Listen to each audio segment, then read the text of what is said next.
পারস্যের এক দুর্ধর্ষ সেনাপতি ছিল, নাম হরমুজ। পারস্য ছিল তৎকালীন বিশ্ব পরাশক্তি, আর হরমুজ ছিল সেখানকার সর্বোচ্চ পদমর্যাদার একজন জেনারেল।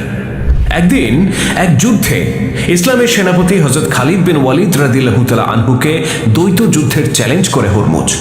খালিদ নির্ভয়ে তার মুখোমুখি হন। হরমুজের মাথায় তখন শোভা পাচ্ছিল 1,00,000 দিরহামের একটা রাজকীয় মুকুট। আজকের বাজার দর হিসাব করলে যার মূল্য দাঁড়ায় প্রায় 2.5 কোটি টাকা। এই মুকুটই বলে দিচ্ছিল হরমুজ কতটা অভিজাত ছিল আর কত বড় মাপের যোদ্ধা ছিল। কিন্তু যখন দ্বৈত যুদ্ধ শুরু হলো, তখন দেখা গেল আল্লাহর তরবারির সামনে হরমুজ পাত্তাও পাচ্ছে না। খালিদের বীরত্বের ঝলক দেখে হরমুজের অহংকার চূর্ণ হয়ে যায়। সে অনেক চেষ্টা করে নিজেকে রক্ষা করতে, কিন্তু ব্যর্থ হয়। লড়াই শেষে দেখা যায় হরমুজের লাশ ময়দানে পড়ে আছে, সেই সাথে পড়ে আছে তার 1,00,000 দিরহামের সেই রাজকীয় মুকুট। দ্বৈত যুদ্ধের নিয়ম অনুযায়ী যার মালিক এখন খালিদ রাদিয়াল্লাহু তাআলা আনহু। এটা ছিল মাত্র কয়েক মিনিটের একটা দ্বৈত যুদ্ধ। এরকম কত যুদ্ধে কত সেনাপতি যে খালিদকে চ্যালেঞ্জ করতে এসে ধরাশায়ী হয়েছিল তার হিসাব করা কঠিন। আর এসব যুদ্ধ শেষে খালিদ যে বিপুল পরিমাণ গনিমতের মালিক হতেন তার হিসাবটা আরো কঠিন। বৈধ পন্থায় বিপুল সম্পদের মালিক হওয়া নিশ্চয়ই মন্দ নয়, তবে সেই সম্পদের সঠিক ব্যবহারটা জরুরি। আর ঠিক এই জায়গাটাতে খালিদ রাদিয়াল্লাহু তাআলা আনহু ছিলেন বড় রকমের স্বেচ্ছাচারী। যে স্বেচ্ছাচারিতা তাকে এমন এক পরিণতির দিকে নিয়ে যায় যা কেবল অবিশ্বাস্য নয়, বেদনাদায়কও বটে। একদিনের ঘটনা, খালিদ রাদিয়াল্লাহু তাআলা আনহু তখন সিরিয়ায় যুদ্ধরত মুসলিম বাহিনীতে যুক্ত ছিলেন এবং কিন্নাসরিনের গভর্নর হিসেবে দায়িত্ব পালন করছিলেন। আশাস ইবনে কায়েস নামে এক ব্যক্তি একদিন তার সাথে সাক্ষাৎ করতে আসে। ওই সময় মুসলিম জাহানের খলিফা ছিলেন হযরত ওমর রাদিয়াল্লাহু তাআলা আনহু। তিনি সিরিয়ায় মুসলিম বাহিনীর সর্বাধিনায়ক হিসেবে আবু ওবায়দা রাদিয়াল্লাহু তাআলা আনহুকে নিয়োগ দিয়েছিলেন, আর খালিদকে করা হয়েছিল আবু ওবায়দার অধীনস্থ একজন কোর কমান্ডার। আশাস নামে যে ব্যক্তি খালিদের সাথে দেখা করতে এসেছিল সে ছিল একজন নামকরা কবি। ইতিপূর্বে সে একবার মুরতাদ হয়ে গিয়েছিল, পরে আবার ক্ষমা চেয়ে ইসলামে ফিরে এসেছিল।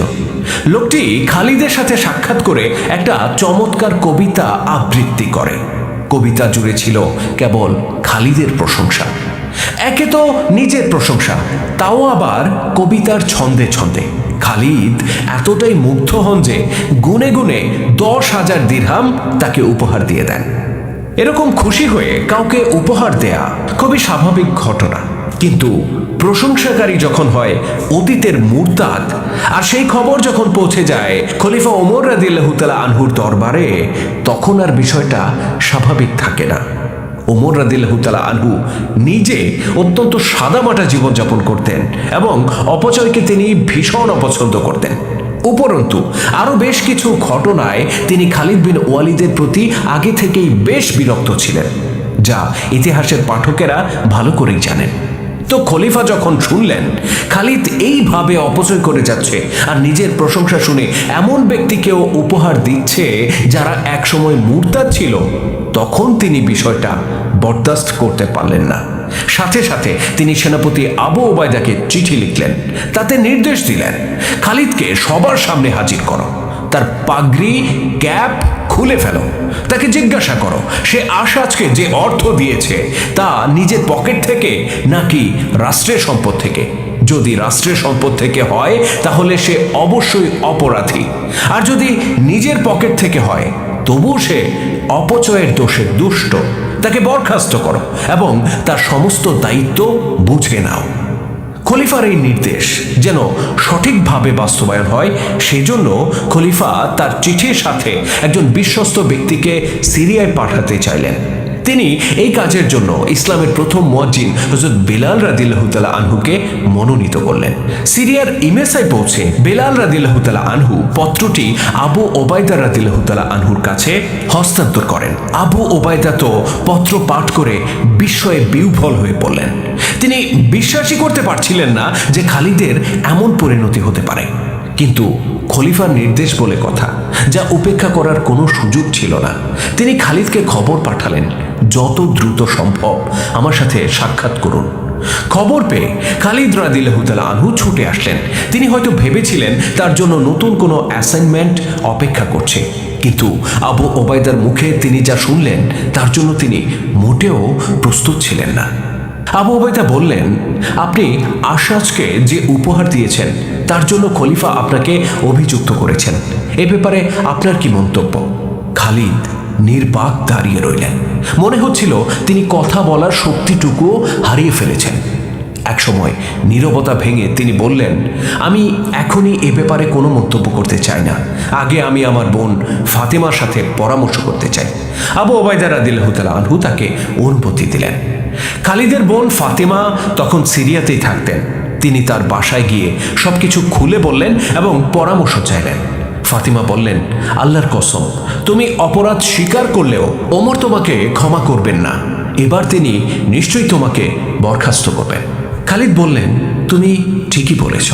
অতঃপর তিনি আবু ওবায়দার কাছে ফিরে আসলেন এবং বললেন, আমি নিজেকে অপরাধী মনে করি না। আমি যা করেছি তা অপরাধ নয়। আবু ওবায়দা কিছুই বলতে পারলেন না।